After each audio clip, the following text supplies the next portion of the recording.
Going to mix it up a little bit here today. We're going to be talking about risk, but not the risk that you're normally used to when you listen in on this, which is predominantly insurance-related risk. We're going to talk about insurance as well, but we're also going to talk a little bit about sports gambling and compare and contrast how someone that operates in that area, think of like a casino, would, how they make decisions and how we make decisions on insurance. So I have a father-son duo here. Many of you that will have followed me will know the gentleman with the white hair, the elder statesman of the Wilson family, Bill Wilson, who's basically, I got his book around here somewhere. I've been using it as a Bible lately. Very well known in the insurance space for policy language and contracts and all of that stuff. And I have his son, Jack Wilson, who's joining us. And so I wanted to give you both a warm welcome to the Yellow Book Road podcast. Thanks. Glad to be here. Thank you. So let's start with my book. What's that, Bill? I said, where is my book? I figured it'd be like, 3 inches away. Well, I can tell you, I don't know, it's probably in my backpack, but the one that's supporting my laptop right now is not specifically yours, but it's how to draft and interpret insurance policies.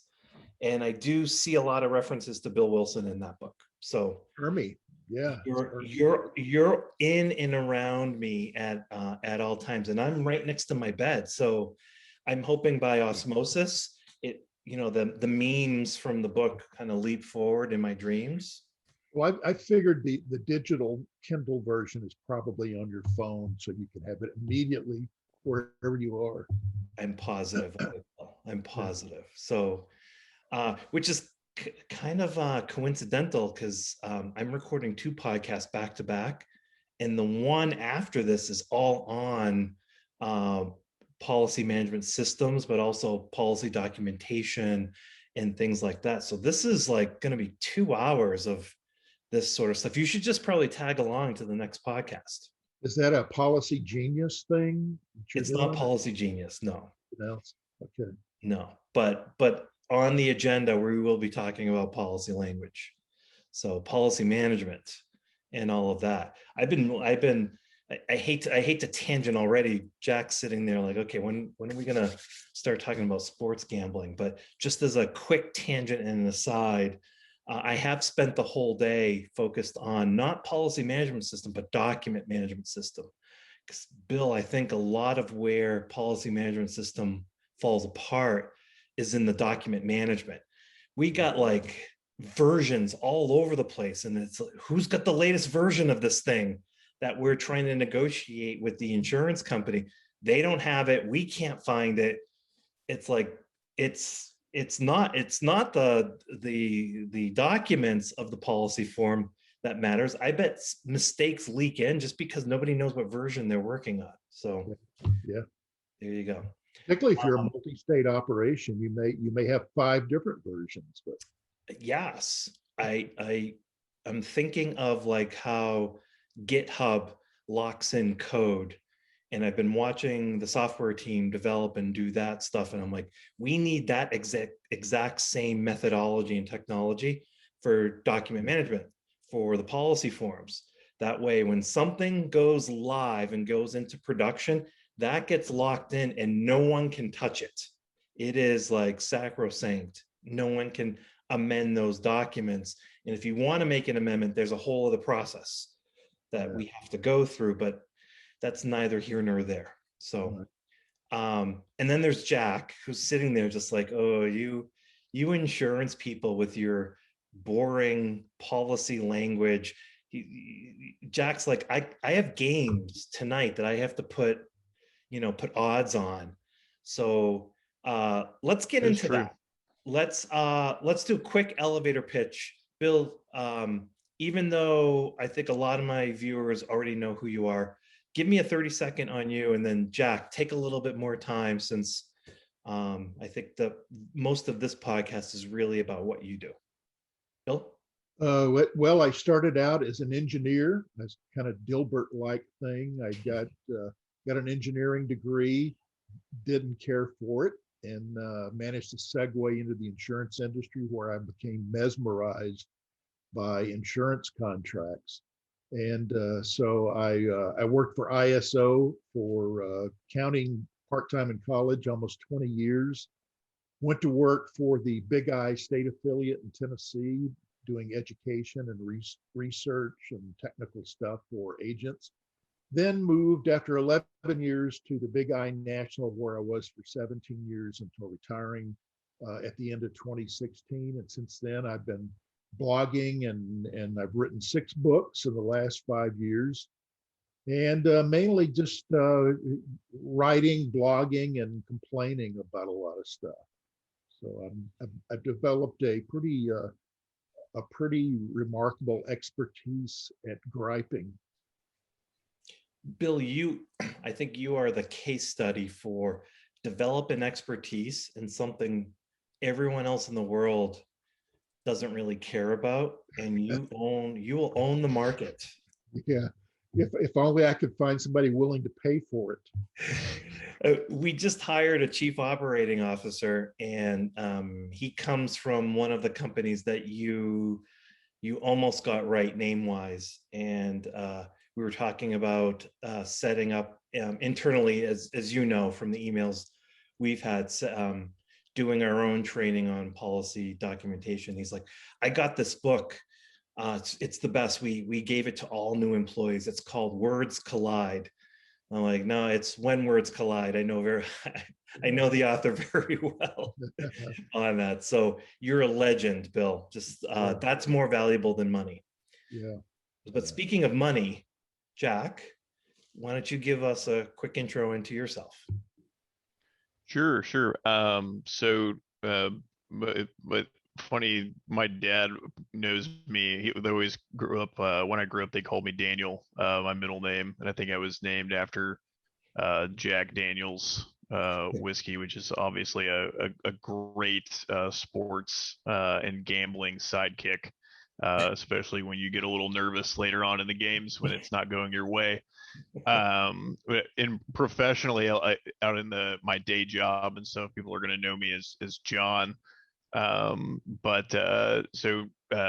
work in the analytics space in the healthcare industry. It's been something was sort of self-taught when I gravitated to that space once I got to that world professionally. And then, I really kind of forayed into the sports gambling just recently as it became legal in the online books in Tennessee. As many people have done in the past, I had used foreign books to bet on big events like the Super Bowl and those types of things. It's really just there's a difference between when you're trying to do it for fun. It's effectively paying to increase your level of enjoyment during certain events versus trying to actually do it correctly and productively. Money's on the line and jail time. It's Sure. We're on edge. Sure. What would have been great is back then they used to offer to pay you out in Bitcoin. When I wish I had taken them up on that 7 or 8 years ago. Yeah. But so we just got into it recently, and then had some mild success as a pretty amateur, just level person, betting $1 here, $5 there. Not really leveraging power of data, just simply going off of the fact that have been my whole life pretty much heavy into sports and analyzing and really caring about like the games themselves rather than just the enjoyment of rooting for teams and that sort of thing. So that objectivity helped, but started doing well and then thought, hey, I might as well apply skills that I have technically to these data sets and improve the output and the performance. And it just sort of taking a rule to say I'll only bet X% of the money I have on any given day. Quickly, when you do well, that percentage or that number starts to increase, and it eventually became something recently that is very lucrative. So it's been an interesting path and very enjoyable and excited to talk about it. and you're online. So I follow Mhm. what you do, and I think that's what we're going to get into the meat of it. And um, for the insurance professionals that are listening to this, one way I might be able to kind of begin the framing of this is to go back in time to 1995 or so. Northridge earthquake had just hit California, and California, before that, California had instituted that if you were selling property insurance, you had to sell earthquake if someone wanted it. So you had to provide it. Because of that, after Northridge, insurance companies were just like, we're out of here. We're just like scramming. And so the state of California, in its infinite wisdom, said, we'll just create our own insurance company and just will allow the carriers that exist to basically dump all of the earthquake risk over to us and we'll manage it. So in part to try to get some reinsurance coverage, because this was a brand new business, they approached Mr. Warren Buffett from Berkshire Hathaway, who ended up selling a $1 billion policy. I think it was the first $1 billion policy that was issued in the United States. And he got paid, I believe, over 2 years, he got paid, I think, like $400,000. I'm sorry, $400 million for that $1 billion policy. And I think part of what strikes me as interesting is a good connection between sports gambling and insurance is Warren Buffett didn't know anything about earthquakes. In his mind, he consulted with some people and they said the odds of you losing $1 billion on this are about probably around 1%, a little less, a little more. And he's doing numbers in his head. He's like, but I'm getting paid 40%. I'm going to take that bet. And I will always take that bet. And that's kind of how I think about sports gambling as well, is that, there are so many different sports. And one of the first questions I wanted to ask you, do you prefer to go by John or Jack, by the way? We'll do John, just in Okay. case there people end up viewing that know me. Yeah. So John, for one of the first questions I wanted to ask you was, sports gamblers have this like stereotype about who they are. But in reality, if you've watched sports gambling, they don't bet on every single game. Like they don't go crazy. They actually have a methodology, and some of it might be quirky. Some of it might be, voodoo and stuff like that. But can you talk a little bit about that? Can you talk a little bit about the universe of sporting events and whittling that down to something that is manageable, where you can compute odds and you can try to do what I just described, where the odds are you're getting paid so much in excess of what the odds say you should get paid, that some of the decisions almost become like no-brainers. Right. Yeah, no, that's a great point. So when you look at, I think the first ground rule to set is a lot of people will naysay the ability to be an individual and come up with a methodology for being better at handicapping games, better, I say, than Vegas, because they should theoretically employ the best out there. That's what I would believe. Yeah. So they would have an army of scientists, statisticians, mathematicians, former Russian physicists who are sitting there computing odds. Yeah, and they most likely do. But the why that's almost not relevant is that they're not trying to solve the same problem you're trying to solve. So they're trying to get the public to bet an even amount of money on either side of the line they set. So if they say, for instance, tonight we think the Milwaukee Bucks will beat the Miami Heat by 5, and so they want to get half of the people on one side and half on the other, because it doesn't matter in that event what happens. They could beat them by 50 or they could lose by 50, but an even number of people bet on either side. And when they only pay you 90 cents on the dollar that you bet in on an even odds bet, they're going to win in the long run, right? So the question isn't whether you can be better at handicapping the games than them. It's just that you're simply solving different problems. So in that regard, it's pretty easy to find probabilistic offsets where you say this is 60% likely, they say it's 40%. Because a lot of the times what happens is you find that the media will convince people of one narrative around a game or a series because they're trying to hype something up. It could be very obvious that the Boston Celtics don't belong with the Brooklyn Nets this year in their first round playoff series. But if you watch ESPN, you have no idea that the series isn't going to go 7 games, and it's not going to be incredibly close.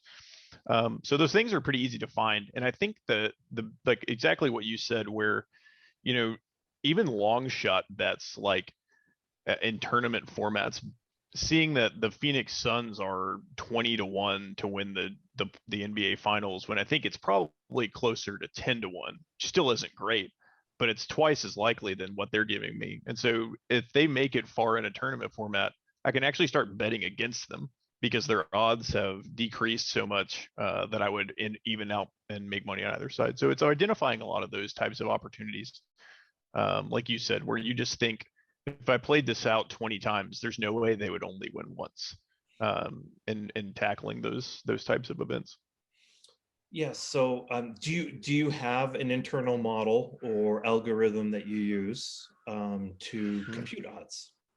Sure. I use a very simplistic type of methodology that involves a lot of rolling average type calculations. There's nothing, I'm not levying any heavy data science, predictive modeling, forest maps, or any of that stuff. It's pretty standard. I had someone that I know help me try to create some of those things, and I found that they too often in the world of, and you could probably speak to this as well, when it comes to human beings, you find a lot of those types of models tend to overfit more often than not, and you end up having way too high of confidence intervals, because if you graphed a line, it would look something like this, and that's just not even, that can't possibly be correct, and it's massively overfit to like some 20th degree polynomial equation.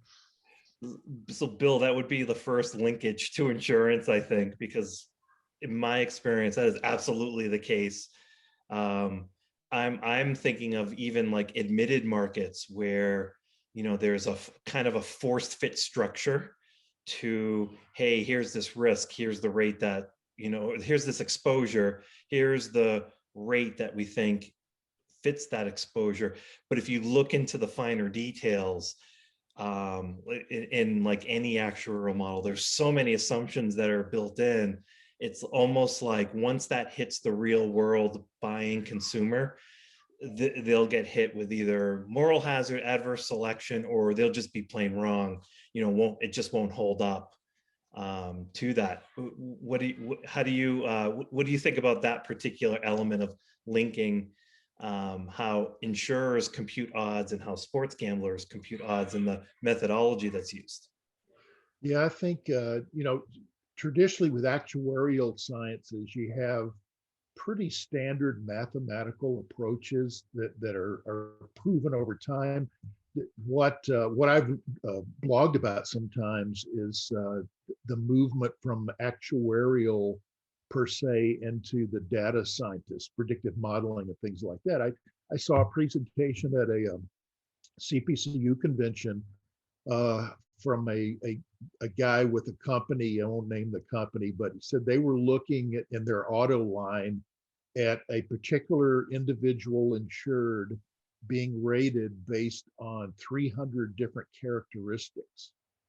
And he gave some examples. He gave an example, not exactly of that, but said they had actually looked at published bowling scores as a possible factor, because if you bowl on Wednesday night in a mixed bowling league, it's kind of a fun league. There's a lot of beer drinking going on.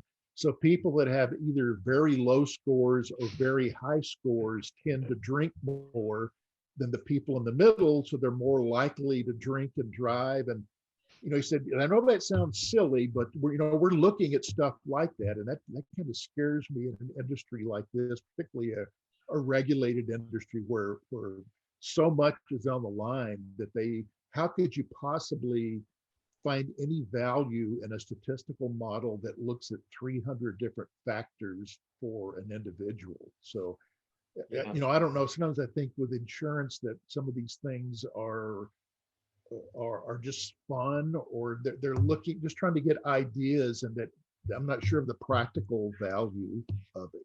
Yeah. Particularly, with homeowners, you could have dozens and dozens of factors. Well, traditionally, the premium an individual pays, not looking at the industry as a whole profitability, but as an individual bet or on an individual person.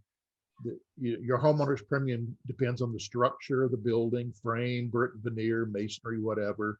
Is there a hydrant within 1,000 feet? Is there a fire department within 5 miles? Those are all things that, even consumers can understand the significance of having a fire department 2 miles away versus 20 miles.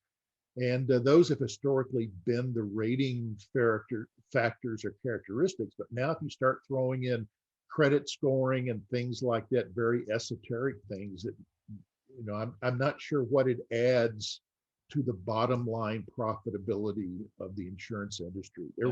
Companies are looking for their angle on how to make money.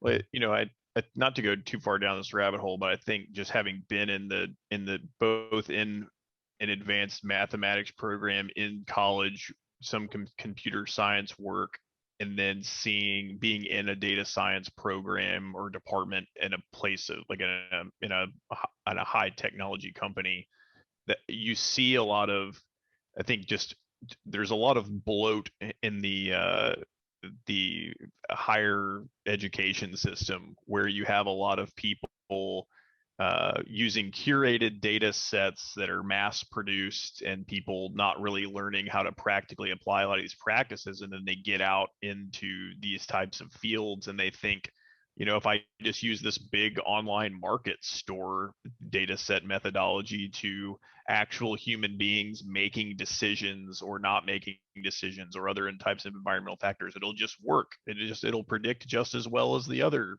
data set was predictive. And I know from our experience in my industry, when we built that department, we had a lot of promise on delivering predictive models of where patients would go and what procedures they would have and all this. And eventually, a lot of that got scrapped for just tell me what the probability is that this will happen. Don't tell me this thing's going to happen, but just give me an idea of what risk factors these people have. So I think you see it. There's just a lot of that, and it's in the sports world for sure.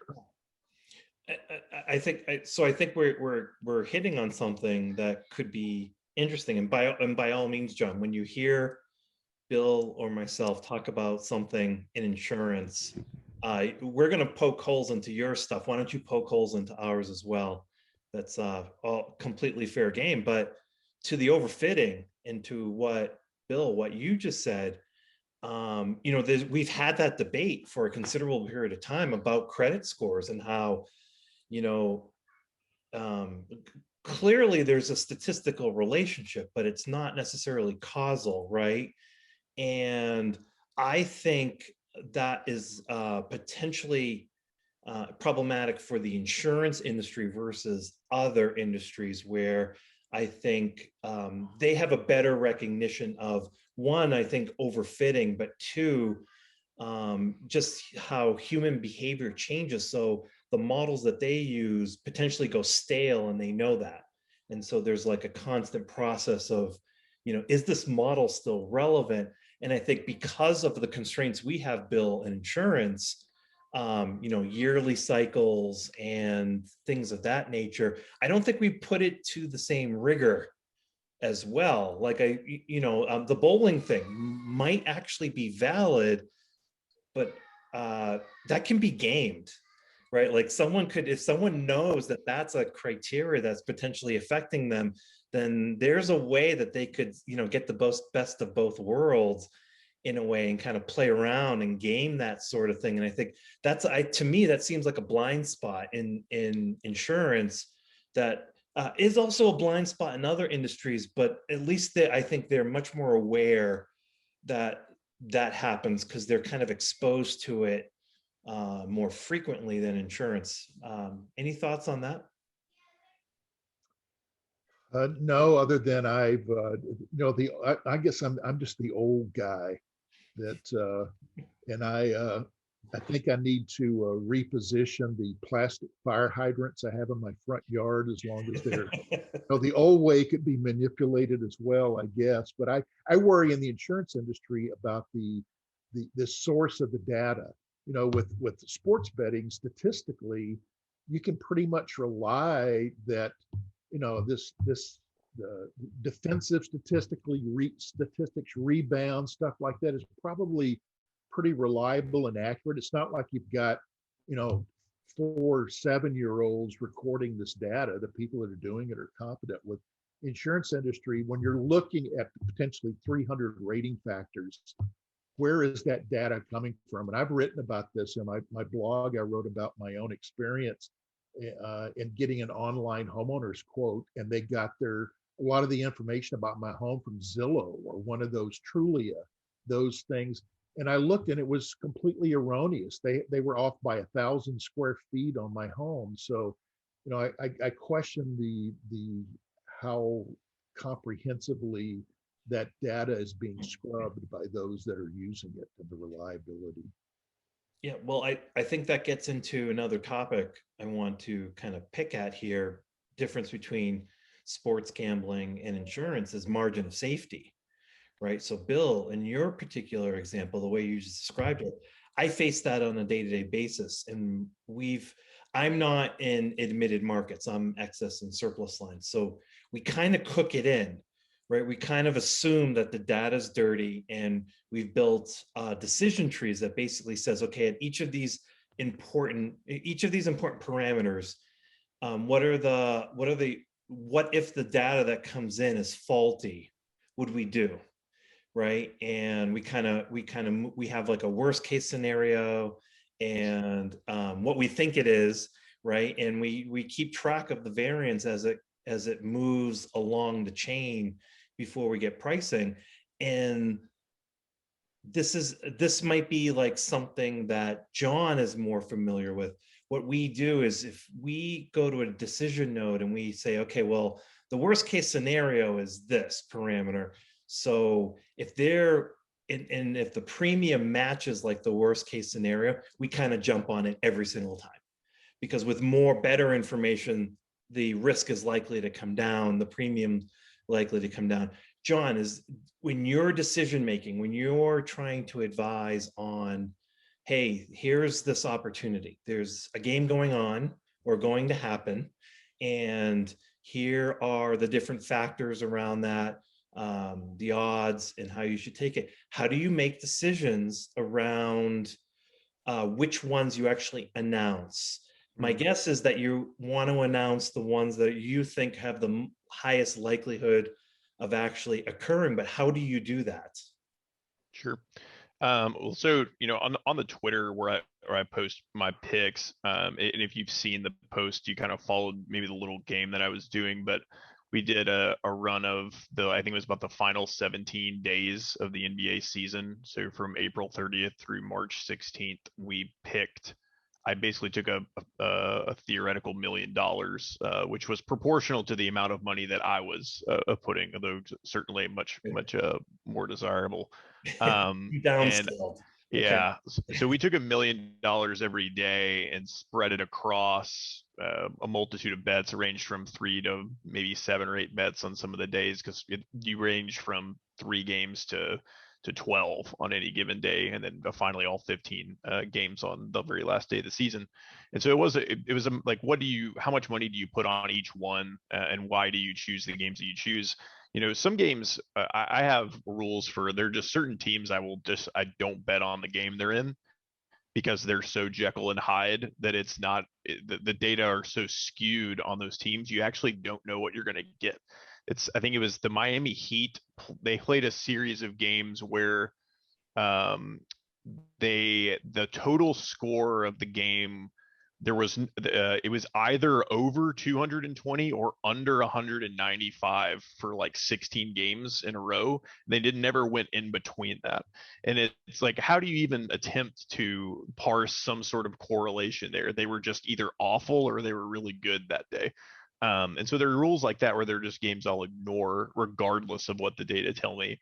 And a lot of that is qualitative analysis and just actually having to watch basketball. I would definitely advise no one should just gamble on sports purely off of the data, because the data will lie to you, and will make they will hide nuances and factors that you would see if you were watching the games. And how, as far as how I distribute the money, sometimes it's a delta between what the data tell me is likely to happen versus what the line is. So going back to the very first point we were talking about of, I think the Knicks have an 80% chance to win, but Vegas is only giving them a 50% chance to win. That's the largest gap. I'm going to put a larger amount of money on the Knicks than any other game that day, right? So that's one factor that goes into it. Another one is just what's the level of variance likely with any type of bet that I like. So if it's a full game, just pick the winner.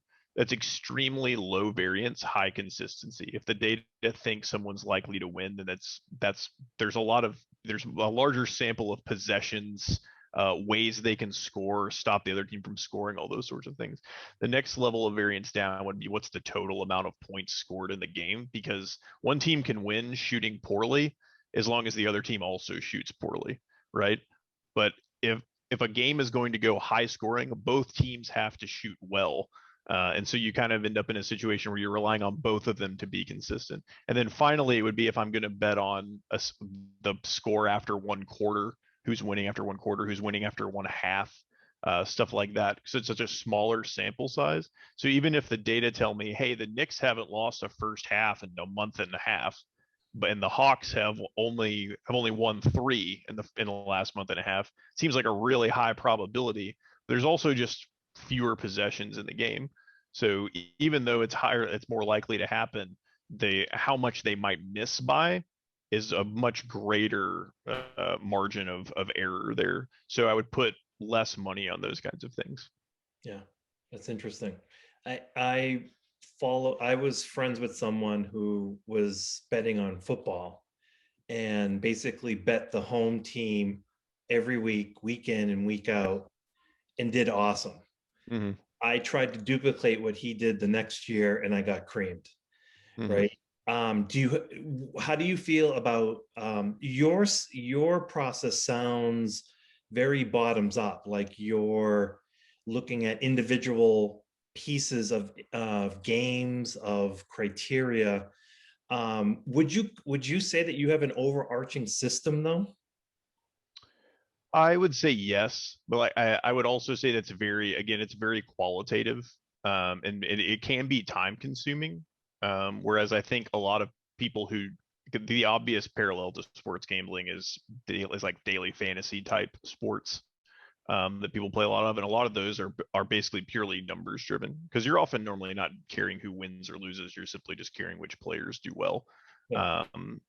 But it is very thorough, and there is kind of like a methodology that is heavily guided by data. But like I said, I just don't. I think you must care about the sports you're betting on, and not just because you're betting on them. Like you must actually be knowledgeable of the sports themselves and the players and all of that. Are there any sports that you find to be superior? Not in watching, because everyone knows football, but I mean in betting circumstances. How would you rank them? Like, are there some sports that are better than others? Some more consistent than others? A stock market equivalent might be, depending on who you are, you might just prefer to go to like large cap stocks because it's just got higher volume and you can get in and out easy.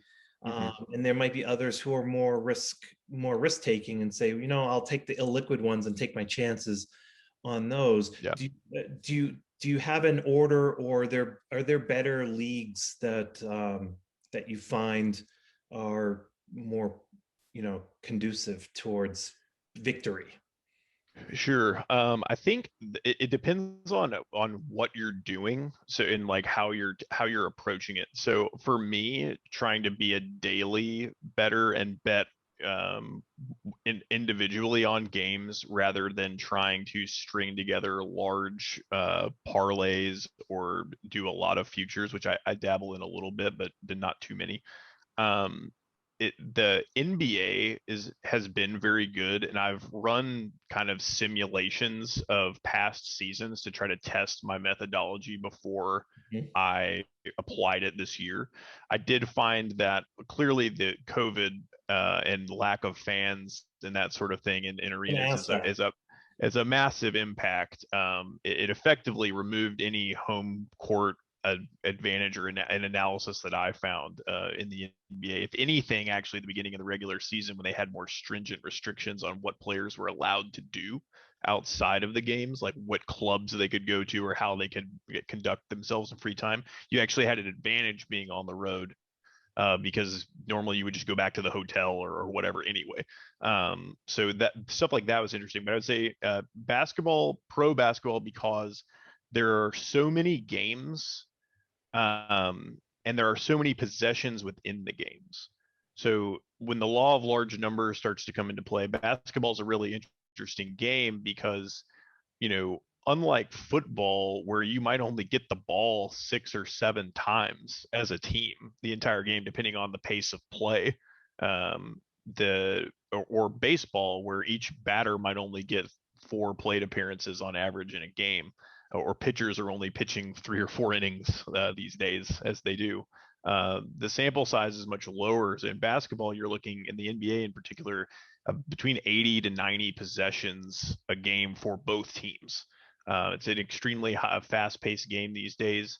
So there's just a lot of volume. So guys are just going to shoot their percentages. And most of the time, the games will kind of come out to about the scores that you predict, unless something weird happens.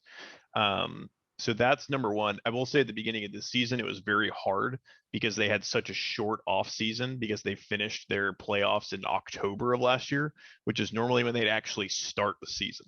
So they only had about 2 months off, and guys were really just dogging it at the beginning of the season and taking extended breaks and not playing hard.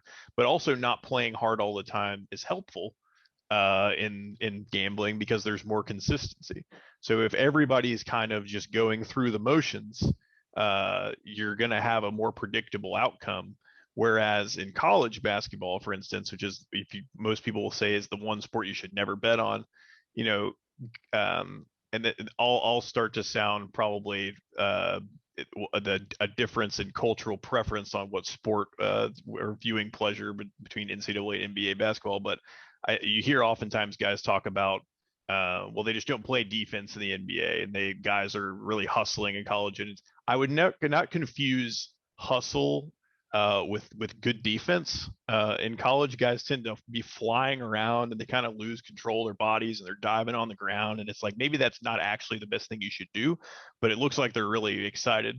And so that kind of excitement and energy and effort can actually confuse data and make the games more unpredictable. It's why March Madness is so fun, but it's also why it's so impossible to get it right in the long run, right?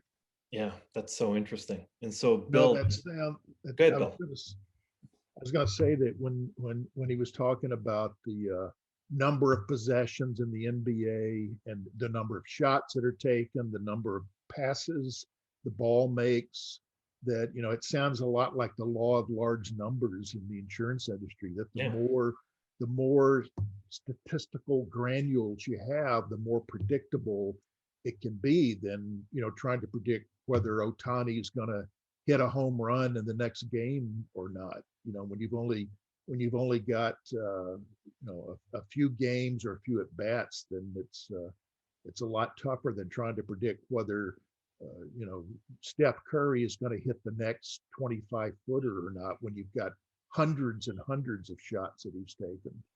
Yeah. Yeah. And I would say too, baseball is a game of extreme day-to-day variance. Where you can make up for gambling in baseball is volume betting, almost betting on every game, but you kind of have to do that because if you consider baseball 162 games, if a team wins 100 games in a baseball season, that's a really good team. Yeah. And they're only winning about 60% of their, or 65-ish percent of their games in that standpoint.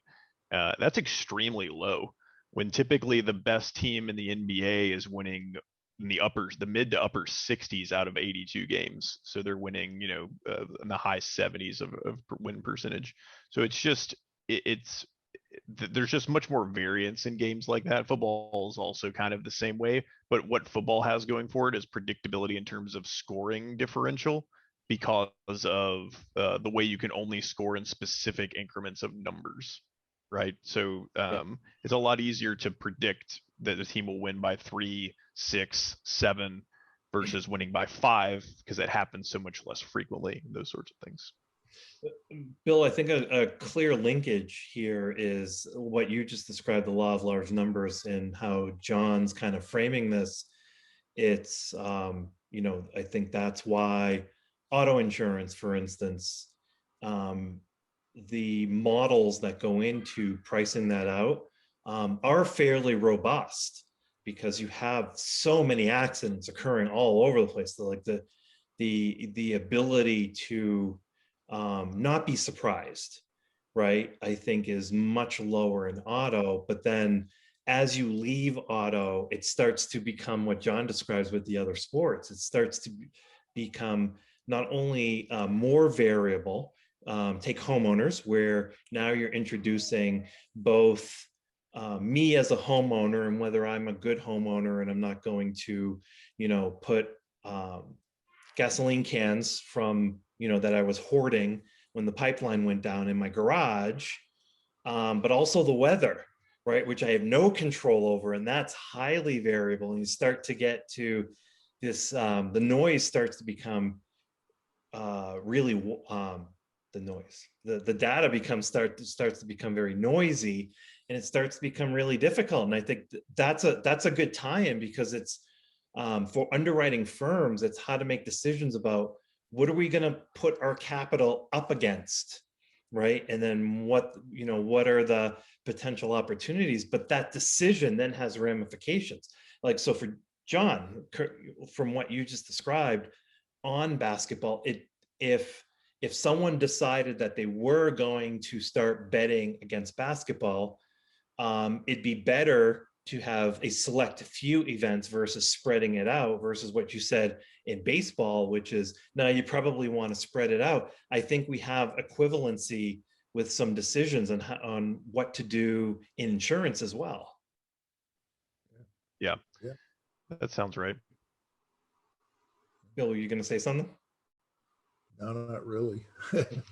Yeah, it's more. To me, that's the interesting tie-in as an underwriter, right? Like, the decision is not only are you going to go into a particular market, but what's the optimal way to behave in that particular market. I think there's direct tie-in between sports gambling and insurance. It's very similar in how the chief underwriting officer or the firm in the risk management committee, how they have to decide how they're going to lay down their chips. And I think a lot of, Bill, to your point with like all of these extra variables, I don't know if that was a homeowner's company or the auto company, but I think it matters where that extra data is coming from. I think it matters in what you're trying to actually accomplish. What do you think of that? Well, I wonder in insurance, again, what really is the point? Because it is a regulated industry. I think that companies are looking for advantages, and they're looking at data and predictive modeling to get an advantage competitively over other countries. And they're trying to make it more predictable down at that granular level, insured by insured. But I'm always reminded of the, I think it was the movie Minority Report. I think that was the name of it, where they can predict whether someone's going to commit a crime, and then they'll catch them before it happens. Yep. And it's kind of the same way. If they could, if you can get down to where you can predict whether an individual is going to have a loss, then at that point it's not insurance anymore, because there's no spread of risk, and it's kind of scary to think that you can predict it that well. And even if you can, if a company could predict it so that they become incredibly profitable, well, the regulator is going to step in and say, you got to reduce your rates, you're making too much money. Yeah. So you don't end up ultimately at any better position than you were before, than just having one rate for everybody. Yeah. That's another huge difference, right? Like in sports gambling, there's almost no upside. I mean, there's almost unlimited upside. In insurance, the upside is very predictable, and there are constraints around the upside from outside forces. And Bill, I think that's part of the calculus in the decision making with these firms, is deciding, is the lack of upside worth the risk that comes with that. I think that's something that John and his colleagues over on in sports betting, I think they benefit from being able to compute risks and decide how they're going to bankroll it, with the idea that there is unlimited upside. What do you think of Right. that? Yeah. Yeah. You got to, John, how do you think about the Yep. upside? Yeah, so there's actually a lot of ways to manipulate it these days. So back in the day, and I don't have no idea what I mean by back in the day, but before my time as a gambler, many 20 years decades ago, I ago. believe. Yeah, you didn't have access to alternate lines, and you couldn't move spreads. And so what I mean by that, for people who don't know, is that if Vegas sets the line at 3 for the Cowboys over the Eagles, you can actually say, no, I think the Cowboys are going to beat them by at least a touchdown, so I'm going to move it to 6.5, and they'll pay you more for that. So you're taking more risk by taking longer odds and saying, I think they're actually 7 points better and not just 3. And they'll pay you, instead of paying you 90 cents on the dollar, they'll pay you a $1.20 on the dollar to make that bet. And so that's where you can actually really exploit them, I think, by taking, like, if you follow me, I hardly ever take anything that's minus odds. And so again, for those who don't know, in the American odds making system, if something says minus 150, that means you have to bet $150 to win 100 in profit. If something says plus, it's a plus 150, then you bet 100 to win 150. So I almost always move everything to plus money. And the reason I do that is because I look at, especially in the NBA and basketball, the percentage of games that are decided within 1 point of the spread is extremely low. It's something like 7% of games. And so if I can be paid more than 7% out to just move the line by 1 point, then I'm going to do it. And so that's kind of it's where I'm meta gambling within the handicapping, right? I'm assessing not only what is the probability that an event happens, what's the probability that an event happens to an nth degree within that. And I think that's where their market is ripe for exploitation, because they really don't care, because again, they're just trying to get money on either side of that one line that they've set. Yeah. The equivalent, Bill, on our side would be decide, like if you were doing auto insurance, deciding what state to go into, right? Yeah. Like where am I going to have for a single dollar of exposure, right? Am I going to get $5 in Oklahoma versus like $2 in New York, and kind of balancing that off. And I see an equivalency there. Do you? Yeah. Yeah. And I mean, you get back to the regulatory side too, that there's so much more flexibility in sports betting. With the example you're giving, we know in the industry what redlining is, and that it's illegal. That that if you write in these zip codes, you're going to lose money, but you are compelled to write, or not compelled to write in those zip codes, but you're compelled to not right in those zip Yeah. codes, or to use that as the basis for your underwriting. So what you can do and the leeway that you have is, I think, much less in the insurance industry than it is in Yeah. gambling industry. Yeah. John, I want to finish this off talking about risk management. So how do you think about risk management? In insurance, a lot of it is,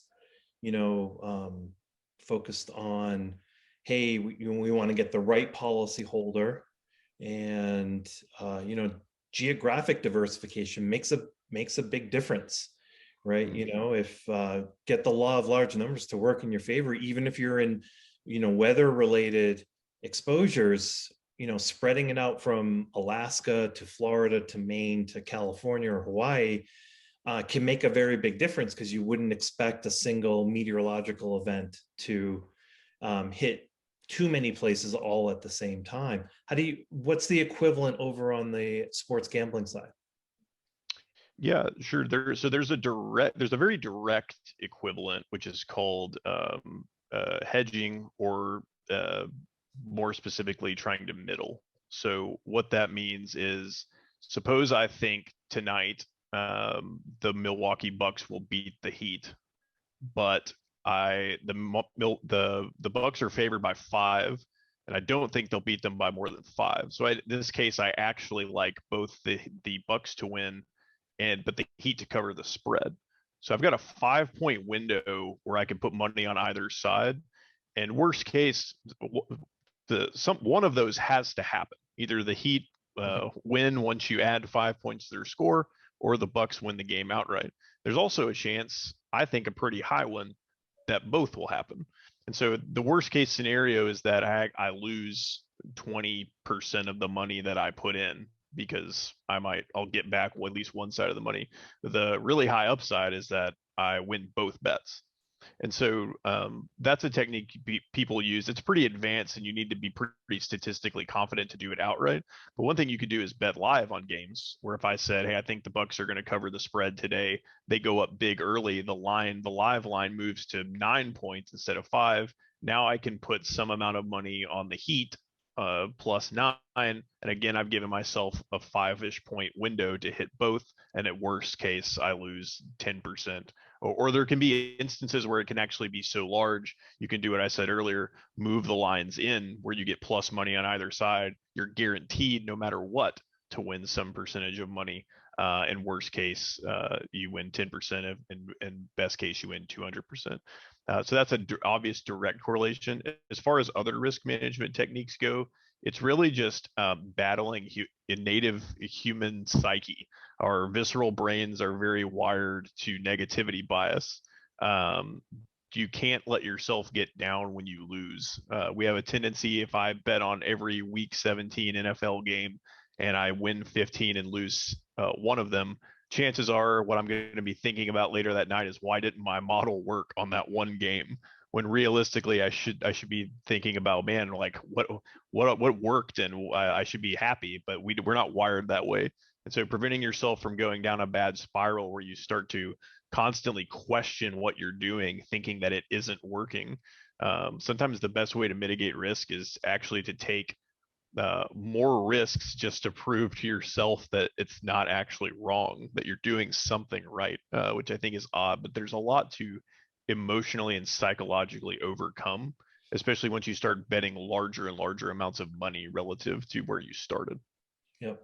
And Bill, there is an absolute corollary there as well. This is the classic hurricane hits, something else hits, hailstorm hits, and the insurance company says, that's it, we're out of here, right? Type of thing, when it could have been highly predictable as well, right? I gave the example of earthquakes in California. I know that's a little bit different story, but you do tend to see insurance companies constrict themselves after an event, kind of really cleaning out their book. And I think much of it is a psychological thing, where they feel scarred by the event itself, and they don't want to get scarred again.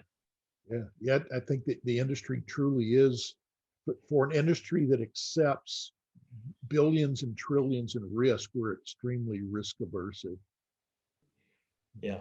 Well, for those of you that are listening, I hope you got something out of this as a different perspective on risk management, on placing bets in an uncertain and risky environment, and how someone from a different line of risk kind of thinks through that. John Wilson and Bill Wilson, Jack Daniel, I think it's on the table for tonight. Go help yourself. Guys, thank you so much for joining me. Yeah, thanks for having us. Thanks. It was great. Thanks.